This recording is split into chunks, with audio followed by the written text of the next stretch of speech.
Hey, welcome back to another episode of the Lightspeed Lawn Care Marketing Podcast. I am your host, as always, Cody Owen, sitting down with Robert Chapa from the Lightspeed team. Robert, thanks for being here today. Thanks for having me, Cody. I got the ring light out. I'm ready. All right, let's go. Hey, today we're going to be talking about marketing ideas to grow fast. So it is what everybody wants this time of year is how do I take my business from 0 to 100 as quickly as possible. And we want to quickly give you some tactics that you can use to grow your business. I talk about this in a little more depth in our full YouTube video about it that you can find on our YouTube channel. So we want to talk about some pitfalls of growing too fast here that can help you, keep in mind where you need to pump the brakes. So I think that's where we'll start, is kind of talking about some of the dangers of growing too fast in your lawn care and landscaping business.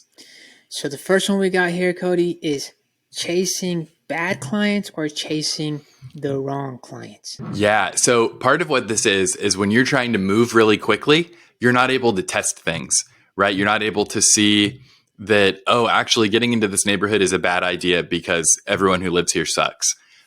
If you are spending a bunch of marketing dollars getting into a neighborhood and then you get there and you find out that it is just a nest of Karens and everyone complains and their HOA is a pain in the ass, all of those sorts of things. Now you've invested a bunch of marketing dollars in this neighborhood. You've gotten several clients and you find out we don't even want to work here.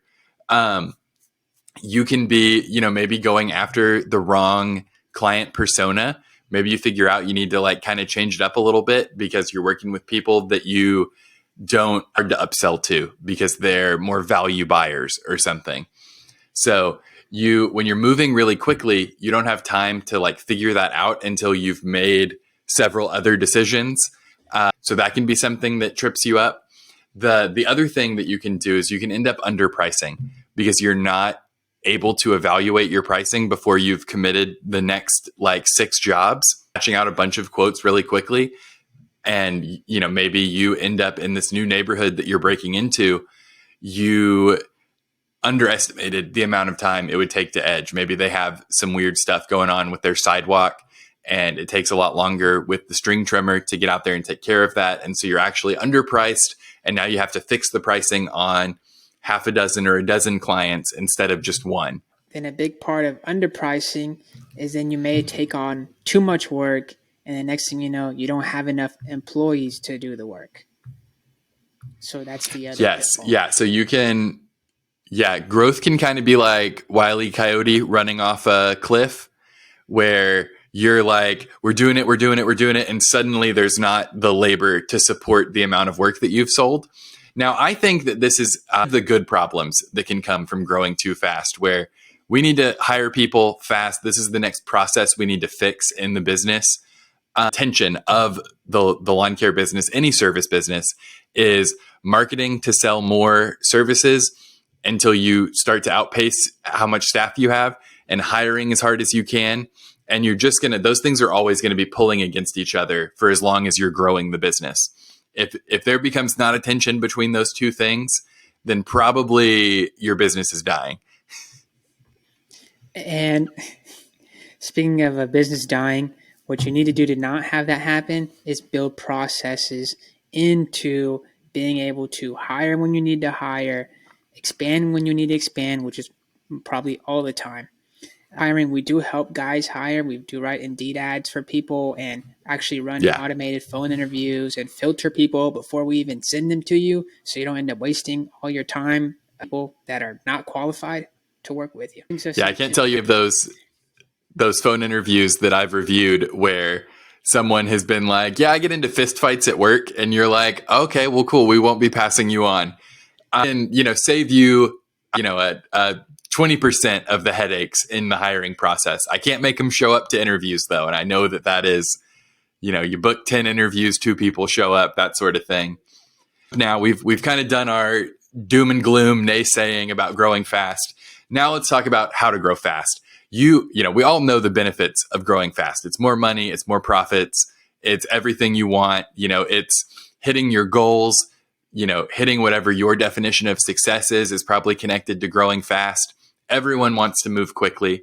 And so some key ways to get there are to run a marketing campaign, right? Maybe you've relied on word of mouth in years past and you need to finally get into some paid marketing.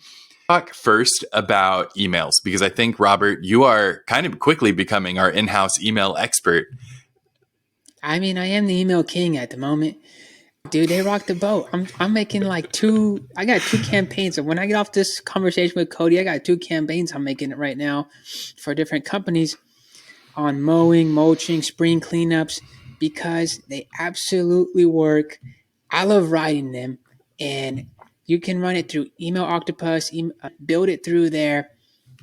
If you write a half decent email campaign, I write good ones, but if you write a half decent one, it will convert. It is guaranteed it will convert at some level, and it's free. And you have this list anyway, so you can upsell to your customers or make sure they don't get somebody else before the like mowing season starts. You got to do an email campaign. Yeah. That's all I have, Cody. With emails is that it's, probably just going to be engaging with people who are already customers. So you're going to increase your average client value, which is a super good thing to be improving, because if you build out these processes, then it means that every lead that comes in the door who then becomes a client, that average value to your business is higher if you're working this way. And then let's talk about flyers real quick. So that is, going to a neighborhood and leaving flyers on doors of houses or in the little newspaper box below the mailbox, whatever works in your area. That is going to help you keep your density. So we've got upselling with emails. We've got flyers that are going to help you keep your density. And then a place where you can upsell and you can do, improve your density or keep things dense is digital ads. And we have so much content around this. We're not going to do like a deep dive into how to do Facebook ads, but there will be some links around our heads here that will show you how to set up the hyperlocal targeting we recommend on Facebook, talk to you about why your Facebook ads always fail, all of that good stuff. But the big thing here is to think about some offers that you can extend to people in the season to get them to have a sense of urgency, a reason to sign up. And I talk about both parts of an offer in our other YouTube video for this week. So make sure that you take a look at that. That's going to help you figure out what that offer should look like. We're talking about digital ads at the moment, how you can upsell and grab some new clients off of that. And this is where kind of, we can really dive deep here. Why are hyper local ads a great way to get new clients fast? And what I'm going to say here is with hyper local ads, we can get in on the exact neighborhood you want. So if you're already starting on a neighborhood, or if you want to tap into a new neighborhood, so you're going to have your flyers there. You're going to have all your physical media if you're doing that, which we do recommend. Not only that, but you're going to have your digital on top of that needs to look the exact same or very similar. And so you're hitting them on the digital space and the physical space. So it's like 24/7. And when they actually need your service, they have a very high chance of reaching out to you versus a competitor. That's exactly right. So part of this is that a marketing campaign that you're running, a multi-channel campaign is what this is called. You are trying to maximize your touch points in a narrow window. 2 or 3 weeks, you are getting in front of them physically. You are getting in front of them when they're in line at Starbucks scrolling Instagram. When they're at work and they should be working, but they're scrolling Facebook, you're getting in front of them there. You are in their neighborhood because you already work there and you've got uniforms with your logo on the back and you've got yard signs in their neighbor's yard. You want to be everywhere they look so that when people in that neighborhood think of lawn care, they think of you. You want them connected in those people's brains to you. You cannot necessarily build, a Coca-Cola, right? Like a worldwide empire where everyone sees brown liquid and they think Coke. Do is be the Coca-Cola of lawn care in that neighborhood, right? One thing I talked about in our YouTube video this week is you may think oh, I can't do the things that these huge businesses do, but you can replicate them at the scale that you operate at. So you may not be able to buy a division of Disney or whatever. Like, but you can buy several routes from a competitor who sucks at hiring and can't scale his business. And those routes might be valuable to you. So you have to think like a bigger business and then operate at the scale that you can afford to operate at. And when is there a good time, Cody? And to make this not a plug, is when is it a time to hire a marketing agency, but also when is it maybe a no-go? If that makes sense. Yeah, I mean, I think that, in general, it is time to hire a marketing agency when marketing is taking too much of your time that you can't get other things done in the business that you need to get done, or when marketing is getting neglected because other things are taking too much of your time. I talked about this I keep saying I talked about it in our YouTube video, but I did, that a lot of people will tell you like, oh, there's a magic number where when you're over this amount of revenue in maintenance, when you're over this amount of revenue in landscaping, you should, consider outsourcing.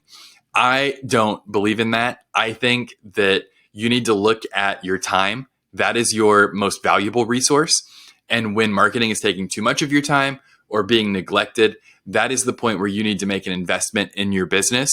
And part of the big benefit of working with us, because we are lawn care and landscaping specific, we know the industry, we know so many guys in the industry, we know the problems and the actions that you need for your business so that we're working on the long-term health of your business. It's an investment in that long-term health rather than, we're trying to get you every lead all over your service area as quickly as possible.